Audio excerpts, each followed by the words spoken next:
اہلاً و سہلاً مرحبا. آپ سب کو خوش آمدید کہتی ہوں قرآن کی اس مجلس میں. اللہ سبحانہ و تعالیٰ کا بہت بڑا احسان ہے کہ اس نے زندگی میں ایک بار پھر موقع دیا ہے کہ ہم قرآن مجید کے ترجمے سے گزر جائیں. نبی صلی اللہ علیہ وسلم ہر رمضان میں جبریل علیہ السلام کے ساتھ دورہ قرآن کیا کرتے تھے، اور آخری سال آپ نے 2 بار قرآن مجید کو دہرایا. اسی سنت پر عمل کرتے ہوئے ایک چھوٹی سی کوشش ہے کہ ہم بھی اس رمضان میں، بلکہ رمضان کے آنے سے پہلے ہی اس کی تیاری کرتے ہوئے، رمضان سے پہلے ہی قرآن سے مضبوط تعلق قائم کرتے ہوئے قرآن مجید کے ترجمے کو دہرا سکیں. اللہ سبحانہ تعالیٰ سے دعا ہے کہ وہ ہمارے اس وقت میں برکت ڈالے اور ہمیں وہ بہترین باتیں سکھا دے جن پر عمل کر کے ہماری زندگی بدل جائے، اور جب ہم اپنے رب سے ملاقات کریں تو وہ ہمیں دیکھ کر خوش ہو جائے. اللہ سبحانہ تعالیٰ اس عمل کو ہماری پورے کا پورا خالص نیت کے ساتھ. تو آئیے آغاز کرتے ہیں. بسم اللہ الرحمن الرحیم. الحمد للہ رب العالمین الرحمن الرحیم مالک یوم الدین ایاک نعبد و ایاک نستعین اہدنا الصراط المستقیم صراط الذین انعمت علیہم غیر المغضوب علیہم ولا الضالین آمین. سب تعریفیں اللہ ہی کے لیے ہیں جو تمام جہانوں کا رب ہے، بہت مہربان، نہایت رحم کرنے والا ہے، بدلے کے دن کا مالک ہے. صرف تیری ہی ہم عبادت کرتے ہیں اور صرف تجھ ہی سے ہم مدد چاہتے ہیں. ہمیں سیدھا راستہ دکھا، ان لوگوں کا راستہ جن پر تو نے انعام کیا، ان کا نہیں جن پر تیرا غضب ہوا، اور نہ گمراہ ہونے والوں کا. سورۃ الفاتحہ قرآن مجید کی سب سے افضل سورت ہے. انس رضی اللہ عنہ کہتے ہیں کہ نبی صلی اللہ علیہ وسلم کسی سفر میں تھے تو ایک آدمی آپ کے پاس اترا. اس نے بتایا کہ نبی صلی اللہ علیہ وسلم نے اس کی طرف متوجہ ہو کر فرمایا، کیا میں تمہیں قرآن کے افضل حصے کے بارے میں نہ بتاؤں؟ پھر آپ نے اس پر الحمد للہ رب العالمین کی تلاوت کی. الحمد للہ رب العالمین کی تلاوت کی. سورۃ الفاتحہ میں اللہ کے 5 نام ہیں: اللہ، الرب، الرحمن، الرحیم اور مالک. رب کا معنی معبود، سردار یا آقا، مالک اور اصلاح کرنے والا، اور یہ سب معنی رب العالمین کو شامل ہیں. ربوبیت کے معنی میں ایک چیز کو یا کسی شخص کو درجہ بدرجہ ترقی دینا اور پرورش کرتے ہوئے اسے درجہ تمام و کمال تک پہنچا دینا ہے. اللہ سبحانہ تعالیٰ اپنے تمام بندوں کو پالنے والا ہے.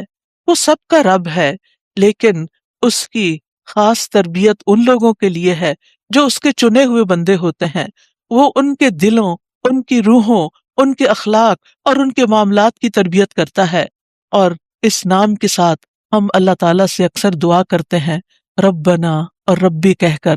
قرآن مجید میں 40 سے زیادہ مرتبہ رب کا لفظ دعا کے ساتھ استعمال ہوا ہے کہ یا رب تو ہی ہمارا پالنے خالق ہے، تو ہی ہمارا مالک ہے، تو ہی ہمیں روزی دیتا ہے، تیری ہی طرف ہمیں پلٹ کر جانا ہے. اور پھر سب تعریف اسی کے لیے ہے الحمد للہ، جو کہ سب سے عبادت میں سے افضل ترین عبادت ہے. اللہ کا شکر گزار بندہ بننا. اور کس کا شکر گزار؟ وہ جس نے پیدا کیا، وہ جس نے صرف ہمیں نہیں سارے جہانوں کو پیدا کیا. وہ صرف ہماری ہی پرورش نہیں کر رہا، وہ سارے جہان والوں کی کر رہا ہے. اور صرف وہ رب ہی نہیں بلکہ الرحمن الرحیم ہے، نہایت مہربان ہے. الرحمن اللہ تعالیٰ کا ذاتی نام ہے. قل ادعوا اللہ او ادعوا الرحمن ایما تدعوا فلہ الاسماء الحسنی. کہہ دیجیے اللہ کہہ کے پکارو یا رحمان کہہ کے پکارو. یعنی اللہ بھی ذاتی نام ہے اور رحمان بھی ذاتی نام ہے.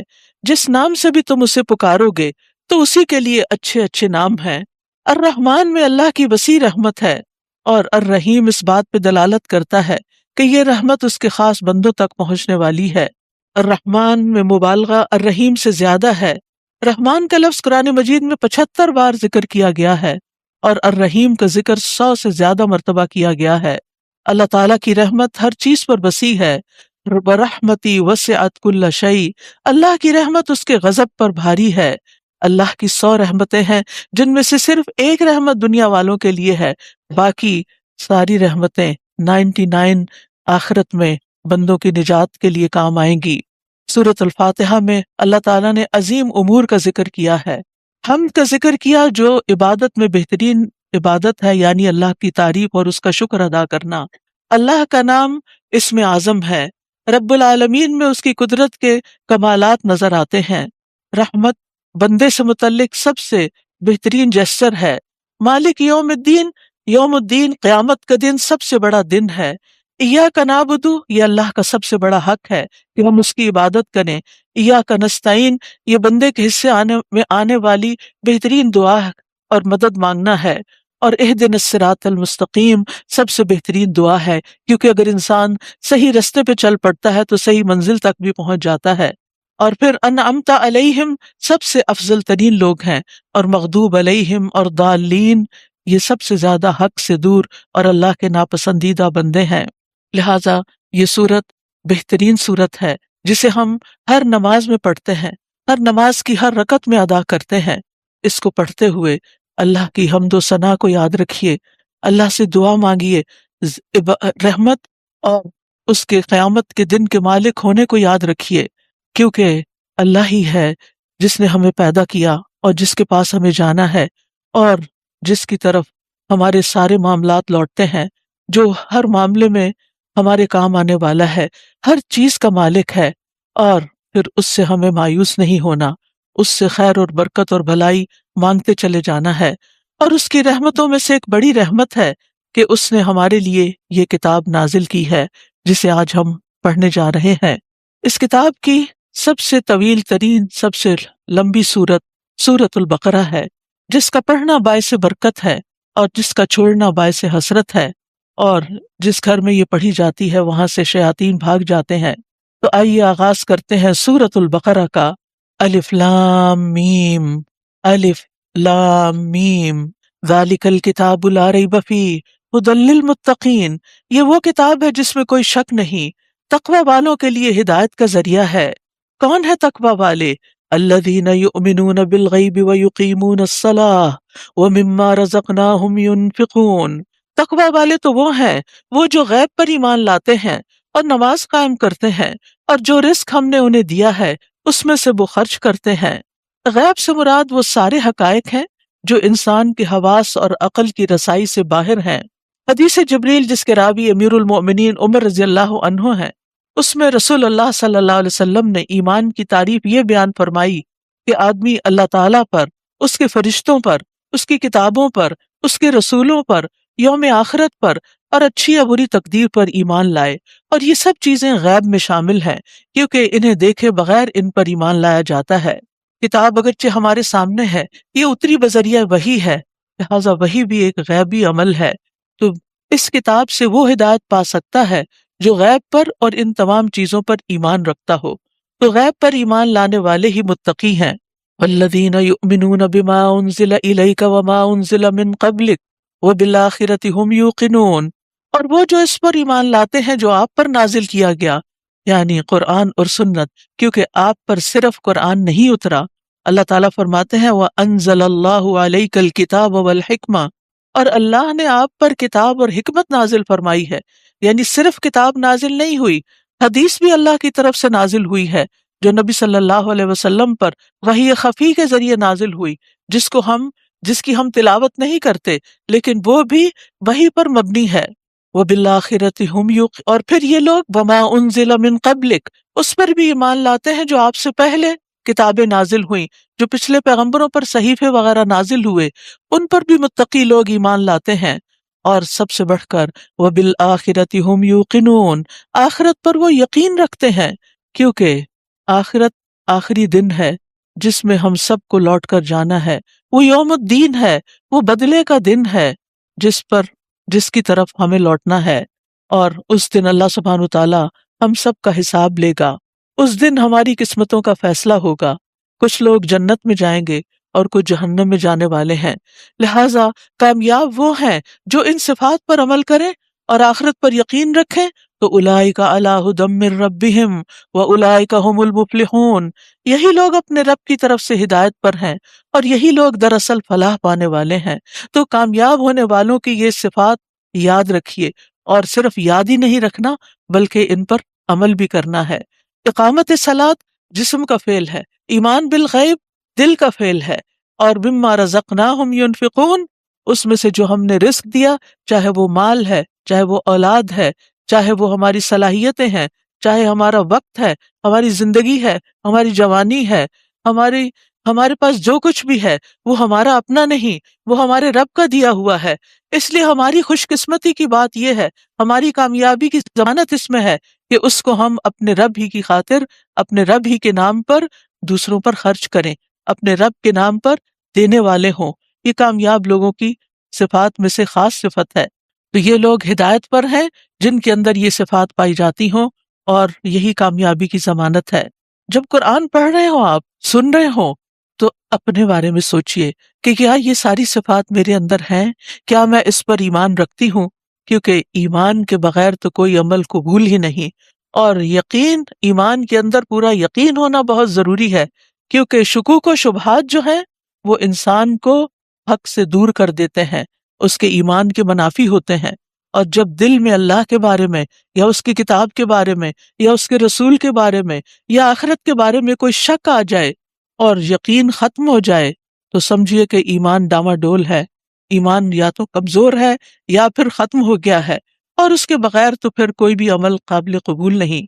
پھر فرمایا ان الذین کفروا سواء علیہم اانذرتہم ام لم تنذرہم لا یؤمنون، بے شک جن لوگوں نے کفر کیا ان کے لیے برابر ہے کہ آپ انہیں ڈرائیں یا نہ ڈرائیں، وہ ایمان نہیں لائیں گے۔ یہاں لا یؤمنون سے مراد تمام کفار تو نہیں ہو سکتے، کیونکہ بہت سے کافر دعوت اسلام کے نتیجے میں ایمان لائے اور الحمدللہ اب بھی ایمان لا رہے ہیں۔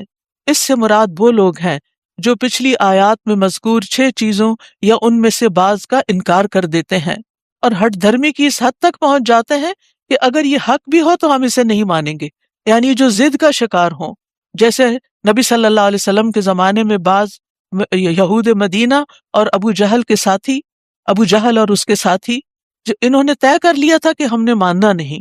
تو جو لوگ ضد کا شکار ہو جائیں، ہٹ دھرمی کا شکار ہو جائیں، پھر ان پر نصیحت اثر نہیں کرتی۔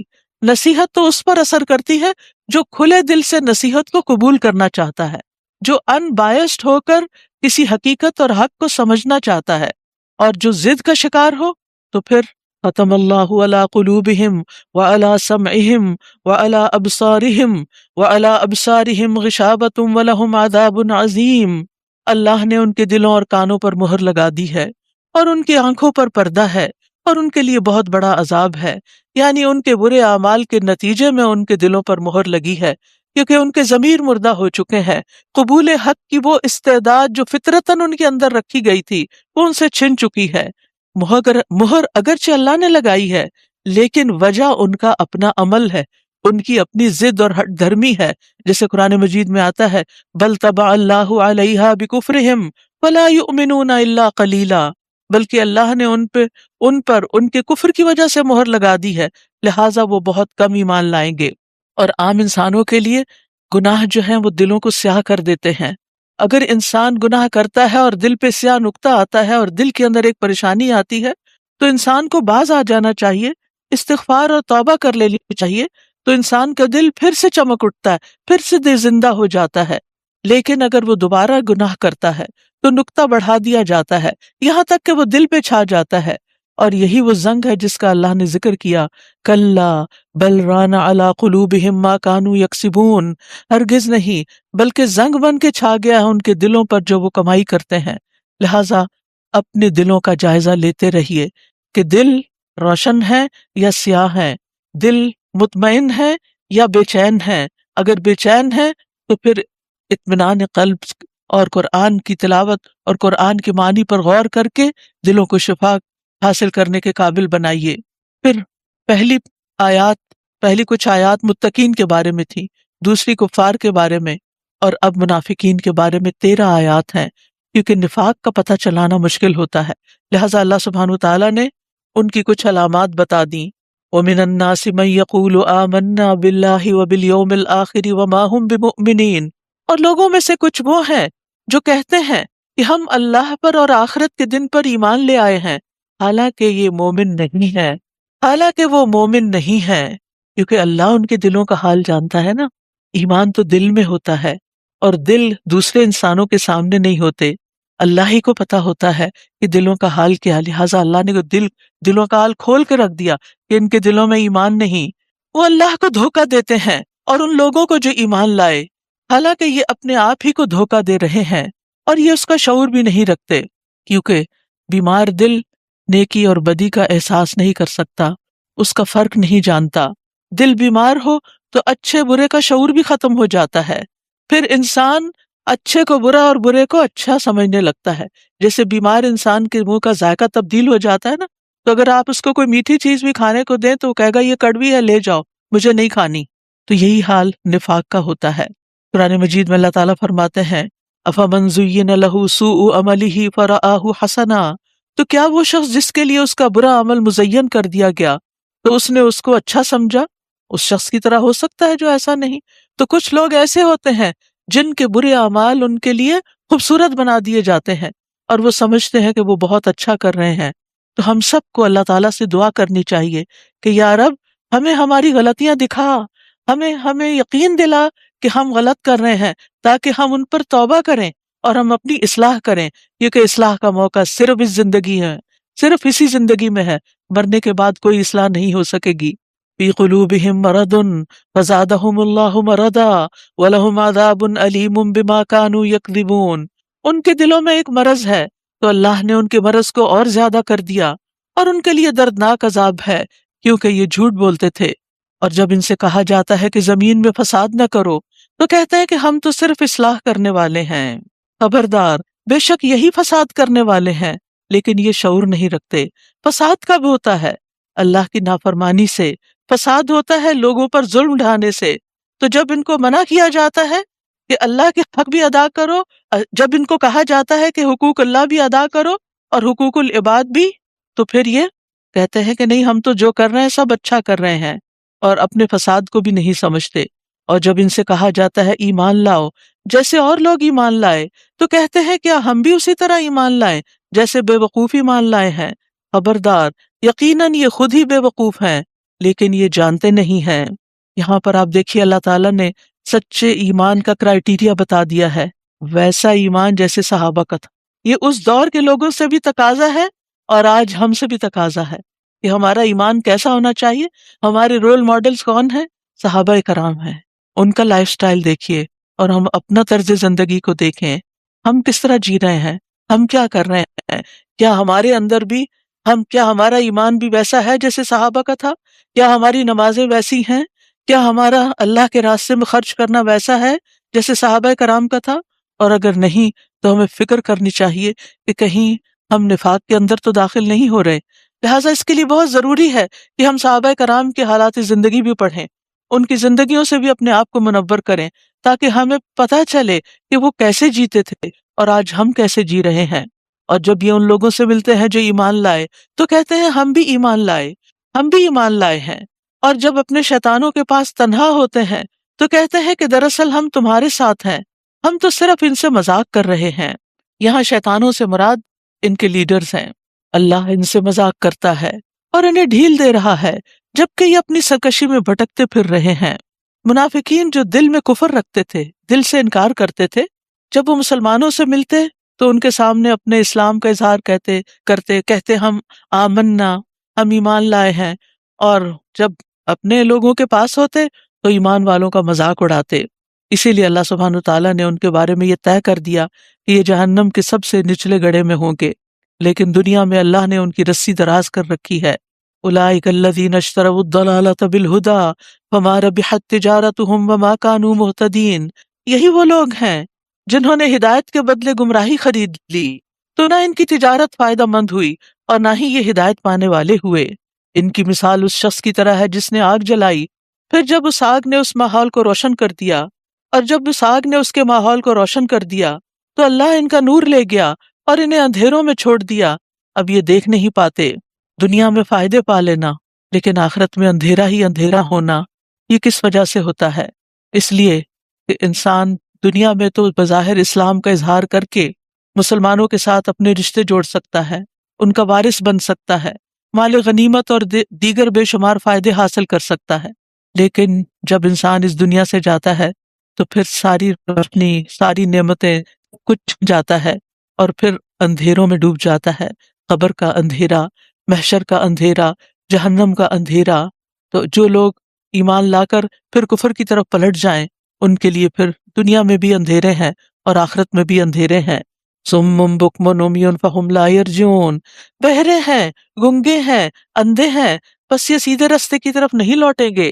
یا ان کی مثال آسمان سے برستی زوردار بارش کی طرح ہے، جس میں اندھیرے ہیں اور گرج اور چمک ہے۔ یہ کڑک کے باعث موت کے ڈر سے اپنی انگلیاں اپنے کانوں میں ڈال لیتے ہیں، اور اللہ کافروں کو گھیرے ہوئے ہے۔ قریب ہے کہ بجلی ان کی نگاہوں کو اچک لے جائے۔ جب بھی وہ ان کے لیے راستہ روشن کرتی ہے تو یہ اس میں چل پڑتے ہیں، اور جب ان پر اندھیرا چھا جاتا ہے تو یہ کھڑے رہ جاتے ہیں۔ اور اگر اللہ چاہتا تو ان کی سماعت اور بصارت لے جاتا، بے شک اللہ ہر چیز پر پوری قدرت رکھنے والا ہے۔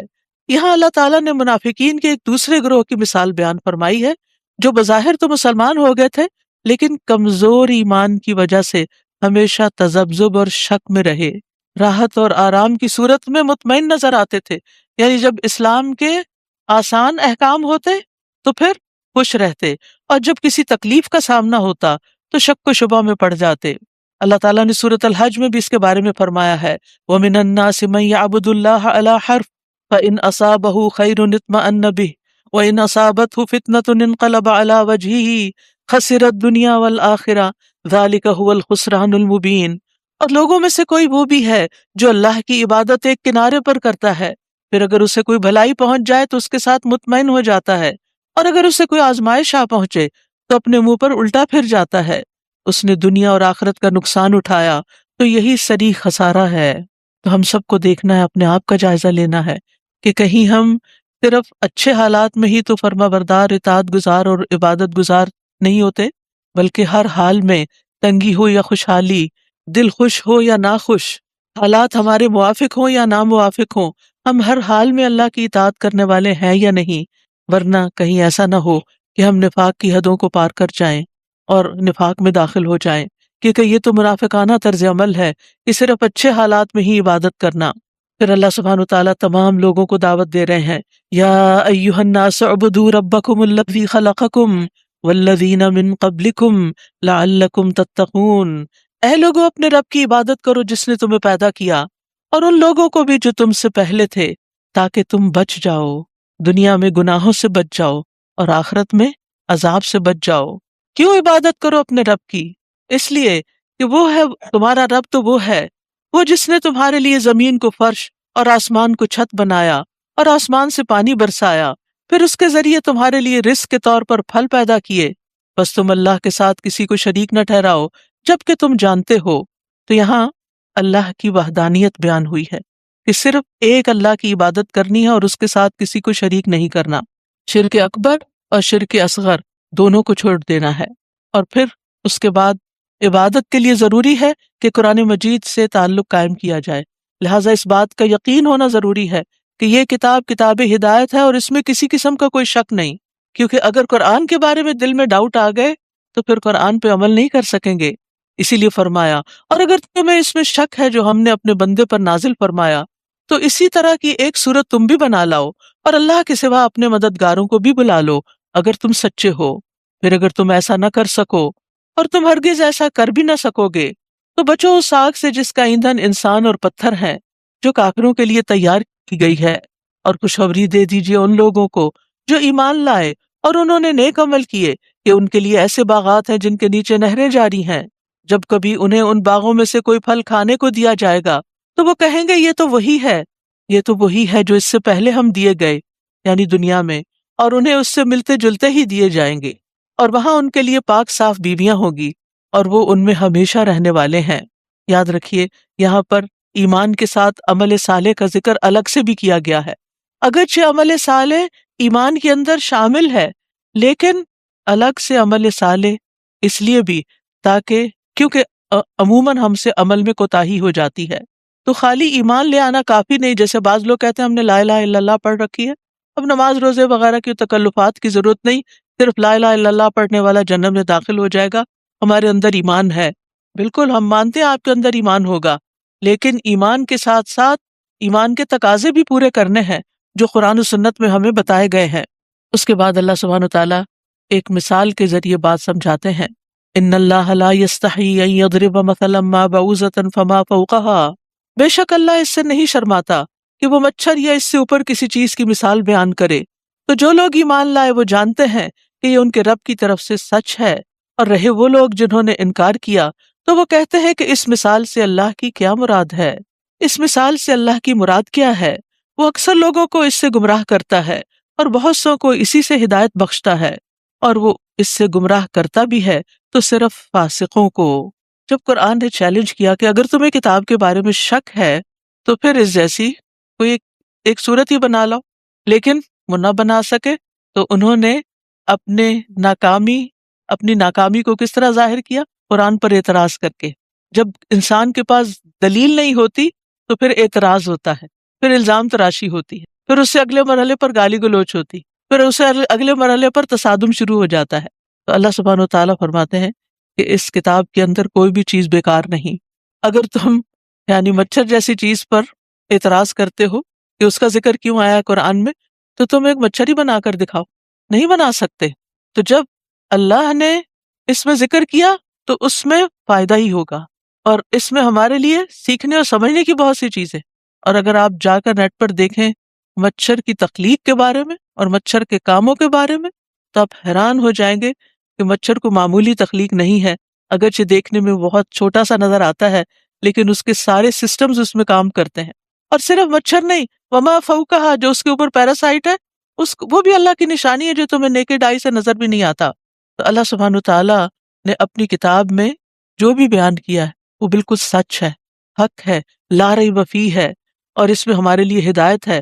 کچھ چیزیں کچھ باتیں براہ راست احکام کے طور پر ہیں قرآن مجید میں جو اللہ کا کلام ہے، اور کچھ غور و فکر کی دعوت دیتی ہیں کچھ آیات. لہٰذا دونوں طرح سے کسی آیت کو پڑھ کر ہمیں عمل کی موٹیویشن ملتی ہے اور کچھ آیات کے ساتھ غور و فکر کی دعوت ملتی ہے، اور اللہ سبحانہ تعالیٰ کی عظمت دل میں بڑھتی، ایمان بڑھتا ہے. لہٰذا کسی بھی آیت کو معمولی نہ سمجھیے. اور یہاں اللہ سبحانہ تعالیٰ نے اپنی صفت حیا کا ذکر کیا ہے. حقیقت یہ ہے کہ اللہ تعالیٰ بہت حیا کرنے والا ہے، اور اس کا حیا جو ہے وہ بندوں کے حیا کی طرح نہیں ہے. اس کے حیا کی ایک مثال دی گئی کہ بندہ جب اللہ کی طرف ہاتھ اٹھا کے دعا کرتا ہے تو اللہ تعالیٰ اس بات سے حیا کرتا ہے کہ وہ ان ہاتھوں کو خالی لوٹائے. لہٰذا خوب ہاتھ اونچے کر کے اللہ سے دعا کیا کیجیے. اللہ سبحانہ تعالیٰ ہر طرح کی کمی اور کمزوری سے پاک ہے. اللہ سبحانہ تعالیٰ بندوں کے دلوں کو بھی جانتا ہے اور ظاہر کو بھی جانتا ہے. لہٰذا قرآن پڑھتے ہوئے اگر اس طرح کا کوئی بھی اشکال ذہن میں آئے تو فوراً اس کو جھٹک دیجیے کہ اگر رب نے فرمایا ہے تو سچ ہی فرمایا ہے، حق ہی ہے، کیونکہ یہ کتاب حق ہے، یہ اللہ کا کلام ہے. اور جتنا زیادہ ہمارا اس بات پر یقین ہوگا اتنا ہی ہمارا عمل بہتر ہوتا جائے گا. پیچھے فرمایا کہ اس انکار جو ہے وہ فاسق ہی کرتے ہیں. فاسق کون ہے؟ وہ لوگ جو اللہ کے عہد کو اس کے پختہ کرنے کے بعد توڑ دیتے ہیں، اور اللہ نے جس چیز کو جوڑنے کا حکم دیا اس کو کاٹ ڈالتے ہیں، یعنی رشتوں وغیرہ کو، اور وہ زمین میں فساد کرتے ہیں. یہی لوگ دراصل خسارہ پانے والے ہیں. کیف تکفرون باللہ وکنتم امواتا فاحیاکم ثم یمیتکم ثم یحییکم ثم الیہ ترجعون. تم اللہ کا انکار کیسے کر سکتے ہو حالانکہ تم مردہ تھے، تو اس نے تمہیں زندگی بخشی، پھر وہی تمہیں موت دے گا، پھر وہی تمہیں زندہ کرے گا، پھر تم اسی کی طرف لوٹائے جاؤ گے.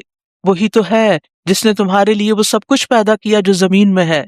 پھر وہ آسمان کی طرف متوجہ ہوا تو ان کو ٹھیک ٹھیک 7 آسمان بنا دیا، اور وہ ہر چیز کا خوب علم رکھنے والا ہے. اب یہاں سے آیت نمبر 30 سے آنورڈز تخلیق آدم کا ذکر ہوا ہے، اور اس میں بھی ہمارے لیے بہت سے سبق ہیں. وَإِذْ قَالَ رَبُّكَ لِلْمَلَائِكَةِ إِنِّي جَاعِلٌ فِي الْأَرْضِ خَلِيفَةً. اور جب آپ کے رب نے فرشتوں سے فرمایا کہ میں زمین میں ایک خلیفہ بنانے والا ہوں. خلیفہ وہ ہوتا ہے جو کسی کی موت کے بعد یا اس کے غائب ہونے کی صورت میں اس کا جانشین بنے، یا کام خود سر انجام نہ دے سکنے کی صورت میں بعض معاملات میں اس کا نائب ہو. یہاں خلیفہ سے مراد اللہ کا خلیفہ لینا درست نہیں، کیونکہ اللہ تعالیٰ پر نہ تو موت آئے گی، نہ وہ غائب ہے، اور نہ وہ اپنے کاموں میں کسی کا محتاج ہے. یہاں خلیفہ سے مراد وہ لوگ ہیں جو نسلاً بعد نسلاً ایک دوسرے کے جانشین بنیں گے. تو اس طرح خلیفہ سے مراد صرف آدم علیہ السلام ہی نہیں بلکہ پوری نوع انسانی ہے.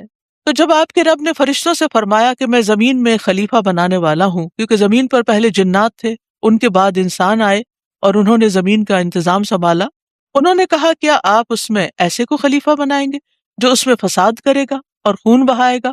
کیونکہ وہ جنات کے طرز عمل سے یہ جانتے تھے، ان کے پاس غیب کا علم نہیں تھا کہ فیوچر کے بارے میں کچھ جانتے تھے، بلکہ پچھلے تجربے کی بنیاد پر وہ یہ بات کہہ رہے تھے۔ اور ہم آپ کی تعریف کے ساتھ تسبیح کرتے ہیں اور آپ کی پاکیزگی بیان کرتے ہیں۔ فرمایا بے شک میں جانتا ہوں جو تم نہیں جانتے۔ یاد رکھیے فرشتوں پر ایمان لانا بھی ضروری ہے۔ اگر آپ دیکھیں تو یہاں اگرچہ آیات کا بظاہر کانٹیکس کچھ اور نظر آتا ہے، لیکن انہی آیات کے اندر ایمان بالغیب بھی ہے، انہی آیات پر اللہ کی توحید کا ذکر بھی ہے، انہی آیات میں رسالت کا ذکر بھی ہے، کتاب پر ایمان کا ذکر بھی ہے، آخرت پر ایمان کا ذکر بھی ہے، اور یہاں فرشتوں پر ایمان کا ذکر بھی ہے۔ اور یہاں آپ دیکھیے کہ فرشتوں نے جب یہ کہا کہ آپ زمین پر ایک ایسے کو نائب بنانے والے ہیں جو اس میں خون بہائے گا، تو یہ اللہ تعالیٰ پر اعتراض نہیں تھا، انہوں نے بس اپنا کنسرن شو کیا تھا۔ اور اس نے آدم کو یعنی اللہ نے آدم کو سب کے سب نام سکھا دیے، پھر انہیں فرشتوں کے سامنے پیش کیا اور فرمایا اگر تم سچے ہو تو مجھے ان سب کے نام بتاؤ۔ انہوں نے کہا آپ پاک ہیں، ہم کچھ نہیں جانتے سوائے اس کے جو آپ نے ہمیں سکھا دیا، بے شک آپ تو خوب علم رکھنے والے بہت حکمت والے ہیں۔ اس سے ایک اور بات پتہ چل رہی کہ فرشتوں کے پاس بس اپنے فیلڈ کا ہی علم ہے، وہ غیب نہیں جانتے۔ فرشتے نہیں جانتے تو جنات کہاں سے جانتے ہیں؟ لہٰذا جنات کے ذریعے غیب کا علم معلوم کرنا انتہائی غلط چیز ہے۔ اور آپ دیکھیے کہ فرشتوں کا علم جو ہے یہاں جزوی علم ہے، اور وہ مقرب ترین مخلوق ہے اللہ تعالیٰ کی، اس کے باوجود علم غیب نہیں ہے ان کے پاس، غیب تو صرف اللہ ہی جانتا ہے۔ حضرت عائشہ نے فرمایا جو شخص تمہیں کہے کہ نبی صلی اللہ علیہ وسلم غیب جانتے تھے تو بلا شبہ اس نے جھوٹ کہا، اللہ تو فرماتا ہے کہ اس کے سوا کوئی غیب نہیں جانتا۔ اور یہاں اس آیت کے آخر میں اللہ تعالیٰ کے دو نام العلیم اور الحکیم کا ذکر ہوا ہے۔ یہ دونوں نام 29 مرتبہ اللہ تعالیٰ کی کتاب میں مل کر آئے ہیں، العلیم اور الحکیم۔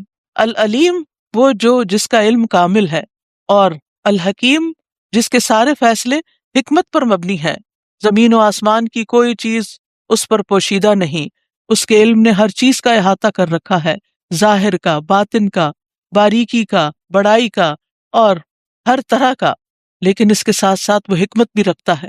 عام طور پر یہ ہوتا ہے کہ جس شخص کے پاس بہت علم ہو وہ بہت اوور کانفیڈنٹ ہو جاتا ہے، اور اس کی وجہ سے بعض اوقات اس کے اندر ایروگنس آ جاتی ہے، لیکن اللہ سبحانہ وتعالیٰ العلیم ہونے کے ساتھ ساتھ الحکیم ہے۔ قال یا آدم انبئہم باسمائہم، فرمایا اے آدم انہیں ان کے نام بتاؤ۔ پھر جب اس نے انہیں ان سب کے نام بتا دیے تو فرمایا کیا میں نے تمہیں کہا نہ تھا کہ بے شک میں آسمانوں اور زمین کے غیب جانتا ہوں، اور میں جانتا ہوں جو کچھ تم ظاہر کرتے ہو اور جو تم چھپاتے ہو۔ اور جب ہم نے فرشتوں سے کہا آدم کو سجدہ کرو تو ان سب نے سجدہ کیا سوائے ابلیس کے، اس نے انکار کر دیا اور تکبر کیا اور وہ کفر کرنے والوں میں سے ہو گیا۔ اور ہم نے کہا اے آدم تم اور تمہاری بیوی دونوں جنت میں رہو، اور اس میں جہاں چاہو اور اس میں جہاں کہیں سے چاہو بے روک ٹوک کھاؤ، لیکن اس درخت کے قریب نہ جانا ورنہ تم دونوں ظالموں میں سے ہو جاؤ گے۔ آخرکار شیطان نے ان دونوں کو وہاں سے پھسلا دیا اور انہیں اس سے نکلوا دیا جہاں وہ تھے، اور ہم نے کہا اتر جاؤ، تم ایک دوسرے کے دشمن ہو اور تمہارے لیے ایک مدت تک زمین میں ٹھہرنا اور فائدہ اٹھانا ہے۔ بعض لوگوں کا خیال ہے کہ شیطان جو ہے وہ بھی فرشتہ تھا، وہ فرشتہ نہیں تھا، لیکن اپنی عبادت اور اپنے ظاہری اعمال کی بنا پر فرشتوں کے قریب ہو گیا تھا اور فرشتوں کے ساتھ ساتھ ہوتا تھا، لیکن اس کے دل کے اندر وہی نفاق چھپا ہوا تھا جو نبی صلی اللہ علیہ وسلم کے زمانے میں اور ہر دور میں ایسے لوگوں کے اندر ہوتا ہے کہ ان کے ظاہری اعمال بڑے نیک ہوتے ہیں جو دکھاوے کے ہوتے ہیں، لیکن اندر ایمان نہیں ہوتا۔